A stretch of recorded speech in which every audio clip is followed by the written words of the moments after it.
جو مل رہا ہے تمہارے لیے بہتر ہے، تم نہیں جانتے، لیکن دینے والا تو خوب جانتا ہے۔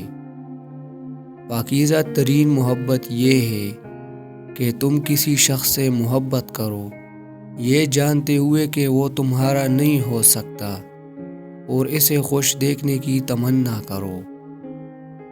کھونے کے بعد ہی پتہ چلتا ہے کہ کتنا قیمتی تھا جو چلا گیا، وہ وقت ہو، انسان ہو یا کوئی رشتہ۔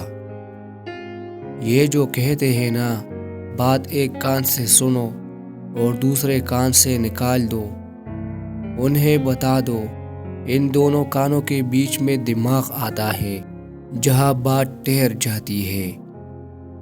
جو سچے ہوتے ہیں وہ تہذیب کے دائرے کا لحاظ کرنا بھی جانتے ہیں، اور صبر کے گھونٹ پینا بھی۔ ہم رو بھی دیتے ہیں، ہم ٹوٹ بھی جاتے ہیں، پر اللہ ہمیشہ ہمیں جوڑ دیتا ہے۔ ٹینشن، بے چینی اور ڈپریشن تب ہوتے ہیں جب ہم دوسروں کو خوش کرنے میں زندگی گزار رہے ہوتے ہیں۔ مرد کی خوبصورتی اس کی شکل میں نہیں، اس کے الفاظ میں ہوتی ہے۔ اگر اس کے الفاظ بدصورت ہو جائے تو اچھا خاصا دکھنے والا مرد بھی مکروہ لگنے لگتا ہے۔ اللہ جب کسی کو اپنی طرف لانا چاہتا ہے تو اسے کسی کے ہاتھوں ضرور توڑتا ہے، تاکہ اسے احساس ہو جائے کہ اللہ کی محبت کے علاوہ سب محبتیں پناہ ہے۔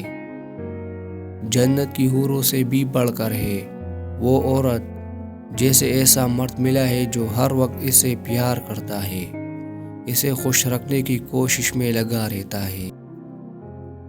اگر کوئی عورت خود تمہاری طرف رجوع کرتی ہے تو پھر تم پر فرض ہے کہ اس کی خاطر مر جاؤ، کیونکہ کوئی عورت تب تک کسی مرد میں دلچسپی نہیں لیتی جب تک وہ مرد اس کی نظروں میں دنیا کے تمام مردوں سے عظیم نہ ہو۔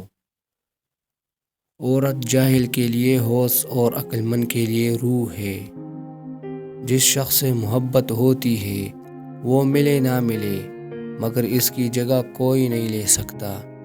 پھر چاہے اس سے بہتر یا بہترین چیز مل پائے، مگر اس کی جگہ کوئی نہیں لے سکتا۔ دوستو، اگر ویڈیو پسند آئی تو please like, share and subscribe ضرور کیجیے۔ شکریہ، اللہ حافظ۔